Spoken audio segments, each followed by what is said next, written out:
네, 여러분 안녕하세요. 틸러슨 미 국무장관이 일본, 한국, 중국을 돌아갔습니다.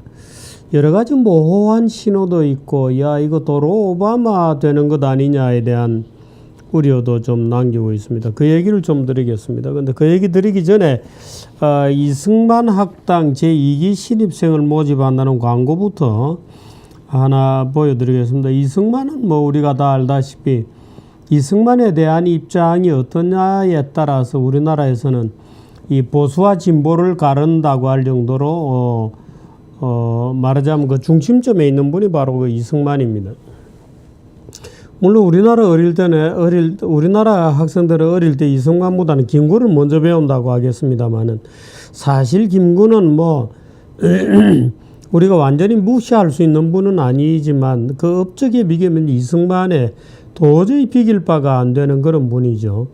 그런데도 우리는 사실 이승만을 제대로 가르치지도 않고 공부도 제대로 하고 있지 않습니다. 그래서 나선 분이 이 네 분입니다. 김용삼, 김학은, 류석춘, 이영훈.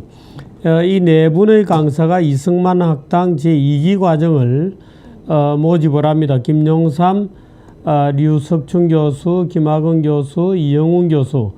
이 네 분이 이제 강의를 합니다. 지원 기간은 3월 13일부터 23일까지 이메일로 접수를 받고요. nkfood21@naver.com nkfood 21이군요.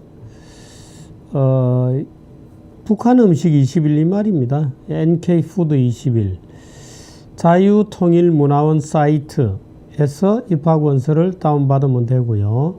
자유통일문화원 사이트 작아서 잘 안 보이네. .or.kr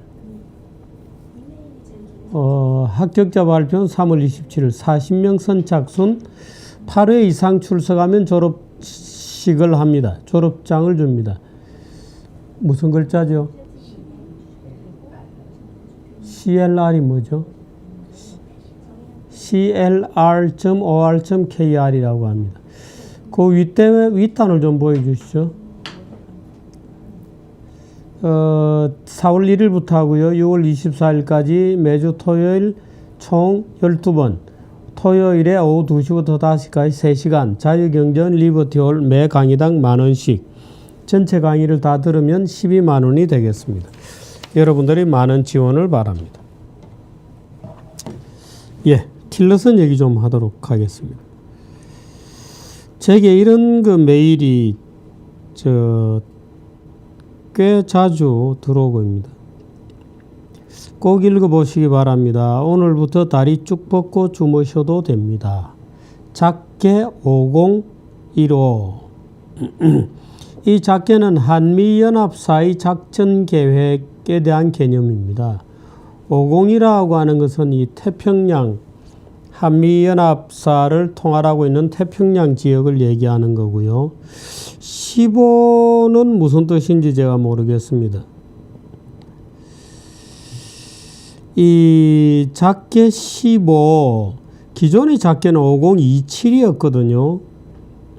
5015 작전계획 Operational Plan OP라고 합니다만은 그게 있고 이제 Conceptual Plan 개념계획 이런 것들도 있습니다. 기존의 작전계획은 한국군과 같이 작전을 개시했는데 작계 5015는 미군 단독으로 작전을 개시한다는 것입니다. 한마디로 표현하면 김정은 참수작전이다. 이게 근데 작계 5015가 만들어진 것은 2010년입니다. 그러고 서명이 된 것이 아마 2015년일 텐데요.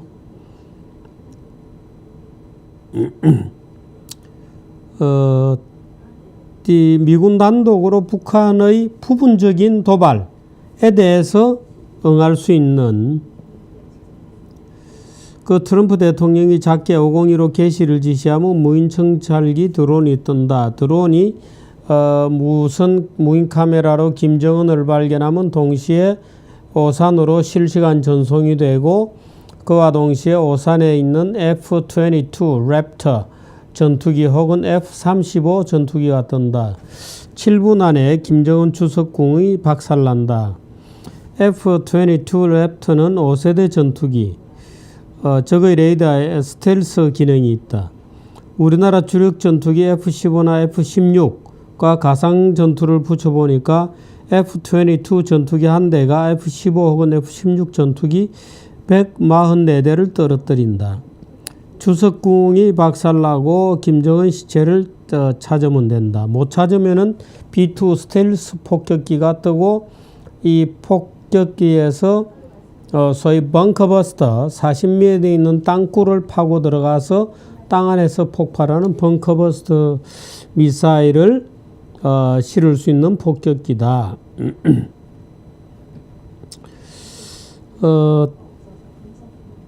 그와 동시에 칼빈 선호 지금 아마 한국에 와 있죠. 북가 가서 북한 앞바다에 대놓고 최첨단 전투기가 오르고 내리면서 북한 군시설을 정밀타격 초토화시키는 데 걸리는 시간은 약 1시간이다. 전쟁이 거의 다 끝난 시점에 우리 군은 전쟁이 일어났다는 걸 알게 된다. 두 다리를 쭉 뻗고 자도 된다. 이렇게. 글쎄요. 두 다리를 이것으로서 뻗고 잘 수 있을까요?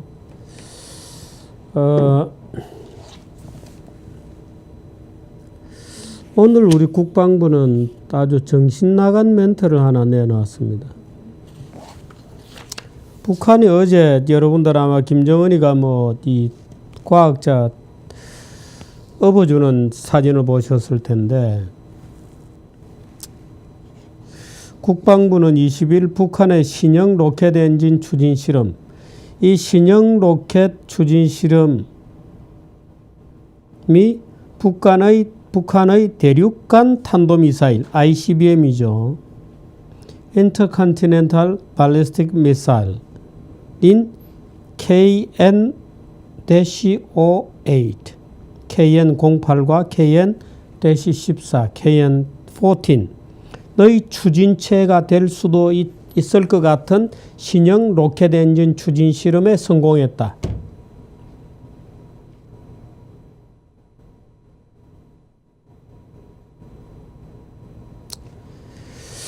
정확한 추진 동력과 함께 추력과 함께 향후 활용 가능성에 대해서는 추가 분석이 필요할 것으로 판단하고 있다. 좋습니다. 저는 우리나라 국방부가 그동안에 북한이 쏠 때마다 실패했다, 의미 없다고 깎아내린 데 비하면 이번에 북한의 실험이 성공했다. 그 인정한 것은 진일보라고 봅니다. 그런데 말이 북엔진 시험 의미 있는 진전이 있어. 이런 따위 얘기를 쓰는 게 아닙니다. 북한 엔진 시험 성공, 실전 배치 임박, ICBM도 ICBM 날리는 단계로 이렇게 해야지 의미 있는 진전이 있어. 이런 거는 우리가 성공했을 때 쓰는 말이에요. 이 국방부 밥통들은 의미 있는 진전이 있어 이런 말 쓰는 게 아니에요. 의미 있는 진전이 있어 이런 말은 우리가 성공했을 때 쓰는 말이지. 사소한 문제입니다만은 틸러슨이 쭉 돌아갔는데요. 오늘 미국 언론들이 반응은 아직 극과 극입니다. 워싱턴 포스트 첫 데뷔 무대에서 중국의 외교적 승리를 안긴 것으로 보인다. 블룸버그 중국이 미국의 군사적 옵션을 뒤로 밀쳐냈다. 미국이 군사행동은 하지 않겠다는 무슨 약속을 중국에 준 거 아니냐.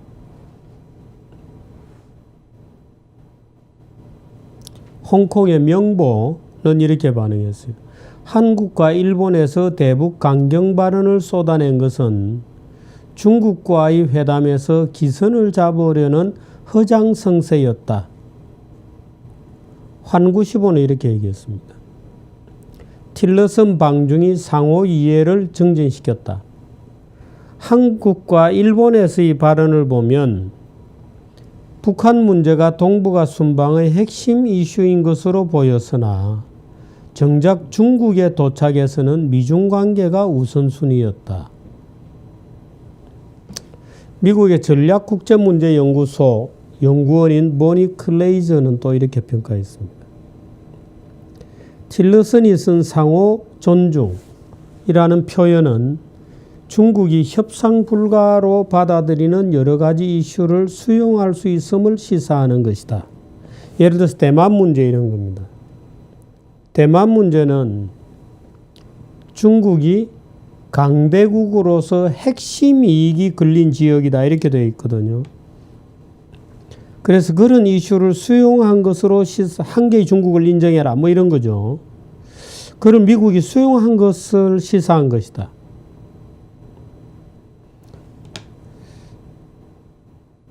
미국은 중국의 표현을 그대로 수용해서는 안 되고 미국의 독자적인 용어를 사용해야 한다.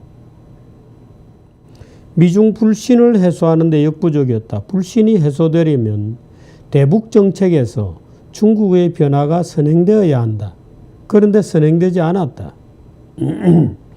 그 다음 헤리티지 재단 아시아 연구소장 윌터 로만은 틸러슨 장관의 언급은 아마도 공개석상에서 시 주석의 체면을 세워주기 위한 것일 수도 있다.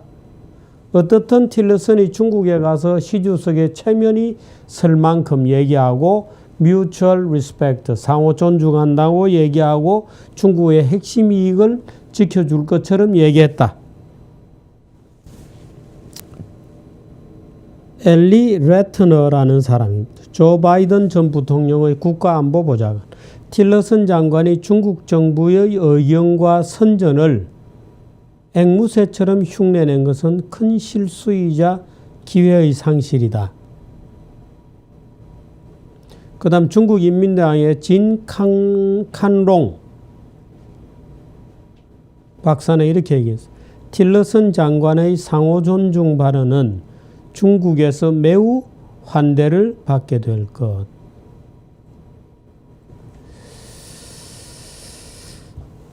물론 좋은 평가도 있습니다. 오늘 아침자 월스트리트저널은 틸러슨이 중국에서 북한에 관한 진실을 말했다. 중국에서는 아니군요. 틸러슨 tells the Korean truth. 틸러슨이 북한에 대해서 코리안 트루스 진실을 말했다. 명백하게 하겠다. 북한에 대한 전략적 인내 정책은 끝났다. 이렇게 이제 틸러슨이 얘기했죠.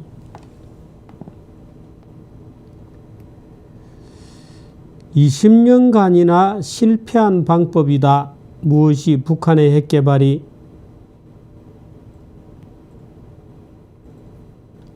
근데 그동안에 오바마도 실패했고 조지 W. 부시도 실패했는데 이제 트럼프 정권이 문제를 떠안았는데 뭔가 실존적 위협 해법을 찾아야 된다.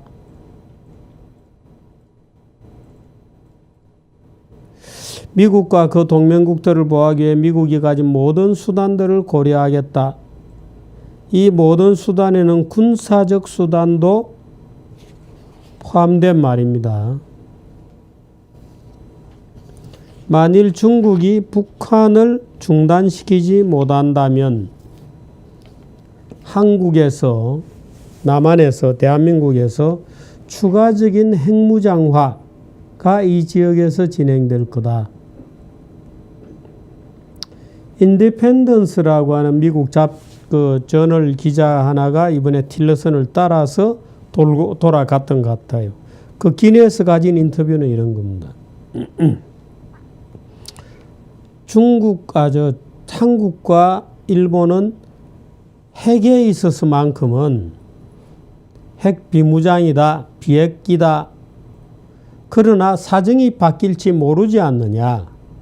다른 모든 방법이 실패한다면 한국과 일본이 핵무장하는 것도 하나의 방법이 될 수도 있다. 이렇게 얘기했습니다.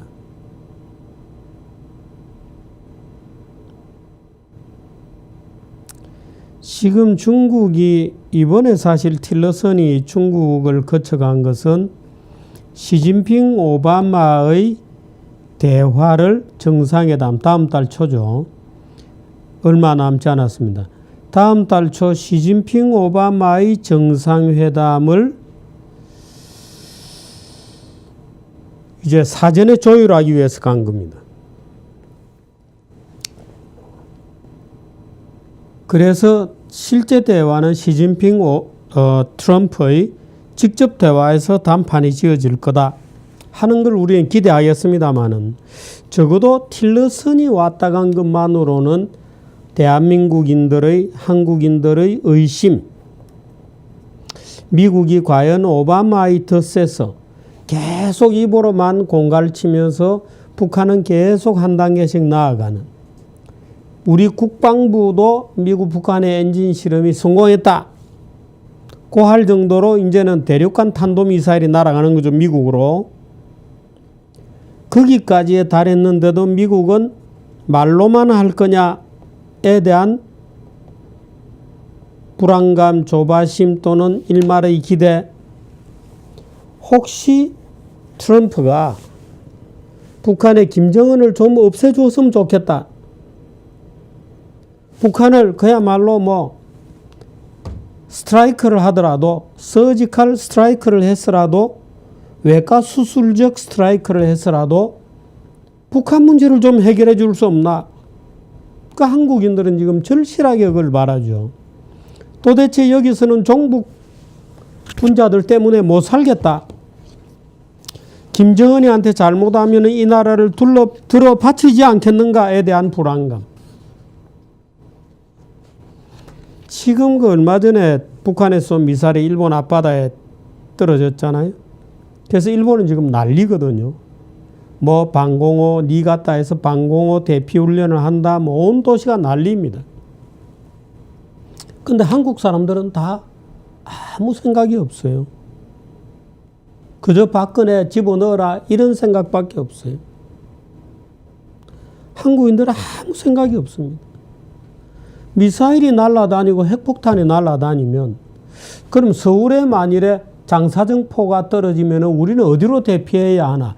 그 정도라도 알고는 있어야 될 거 아니에요. 훈련은 안 한다 하더라도. 또 만일에 정부에서 훈련을 하면 또 무슨 북풍이냐 대선 앞두고. 그런데 일본에서는 지금 니가타 일본 동해를 지나서 일본의 쪽으로 떨어진, 일본 앞바다에 떨어진 그 미사일 때문에 일본은 지금 발칵 뒤집혀서 니가타고 인근 지역 전부 주민들이 대피 훈련도 하고 그래요. 방공호로 뛰어가는 훈련도 하고 사이렌도 울리고. 근데 한국은 아무것도. 어디로 대피해 가는지조차 모릅니다. 어디로 대피해야 하는지조차 모르고 있어.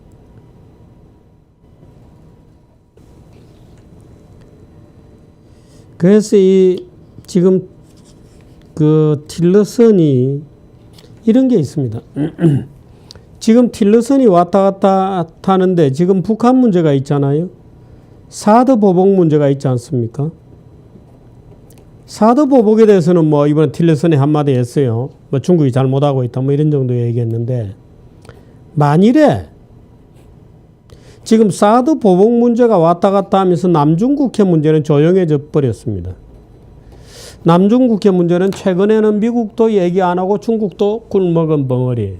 그런데 중국의 사활적 이익이 걸린 것은 상호 존중하겠다 이랬으므로 남중국해 문제는 혹 트럼프의 책상에서 빠졌을 가능성. 그럼 트럼프가 북핵 문제만 서지컬 스트라이크를 해서라도 다루겠다는 것이냐. 에 대한 기대가 이제 아까 얘기했던 작전 계획 5015 이런 것을 이제 열심히 실어나르는 분들의 기대죠. 제발 좀 에어 스트라이크를 통해서라도 북한 핵과 김정은 문제가 해결되었으면 좋겠다. 김정은이 정권이 무너지고 북한이 민주화만 된다면 북한이 민주화된다면 나 문재인 찍겠다 하는 사람도 많습니다. 뭐 그때는 문재인 되어도 좋다.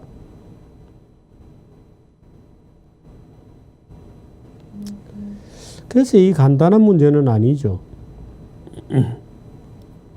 지금 월스트리트저널은 틸러슨이 북한에 관련된 진실을 말했다고 얘기하고 있습니다만은 이번에 틸러슨이 중국 가는 비행기 안에서 이렇게 얘기했습니다. 일본에 대해서는 very very important ally다 이렇게 얘기했습니다. 아주 중요한 동맹이다. 한국에 대해서는 very important partner라고 얘기했습니다. 아주 중요한 파트너다. 일본은 동맹이라고 부르고 한국은 파트너라고 불렀어요.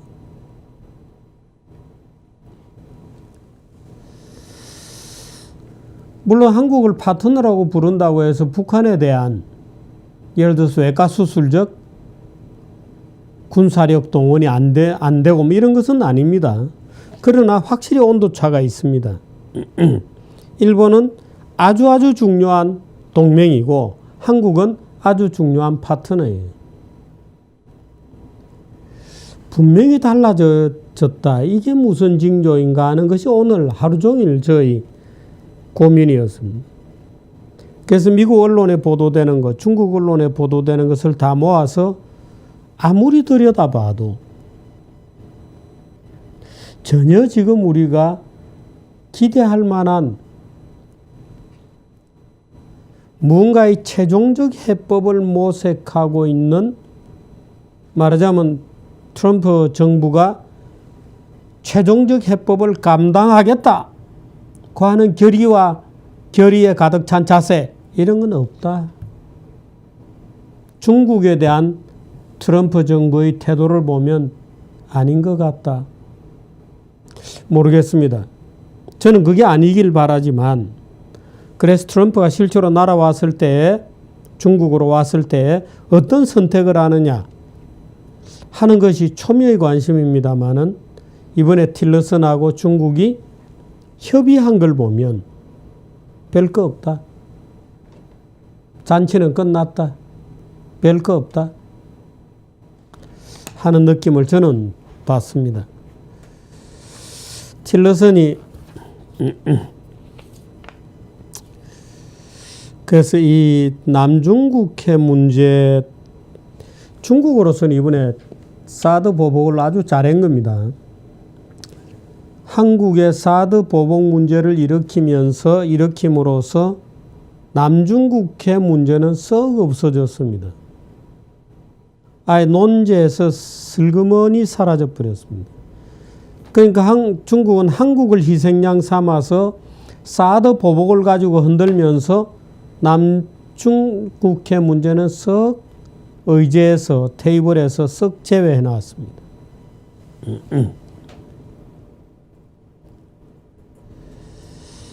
그래서 4월 달에 시진핑 트럼프 회담에 무슨 극적인 전기가 나오고 거기에서 어떤 한반도의 변화가 시도되지 않겠는가. 다시 말해서 김정은 제거 내지는 북한의 민주화 내지는 북한 핵의 무력화를 위한 군사적 오퍼레이션이 들어갈 수도 있지 않겠느냐는 기대는 사라지는 것 같습니다.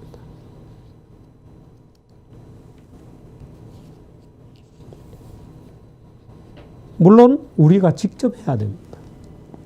우리가 직접 해야 됩니다. 미국에 기대지 말고 우리가 직접 우리 문제를 태클해야 됩니다. 그것은 변함없는 원칙 중에 하나입니다. 제가 오늘 틸러슨 얘기를 굳이 하는 것은 그럼에도 불구하고 최근에 트럼프의 등장과 함께 여러 가지 군사적 옵션에 관한 국내에서의 기대가 높아지고 있어서 제가 약간 해설 삼아 실망스러운 얘기를 좀 해봤습니다.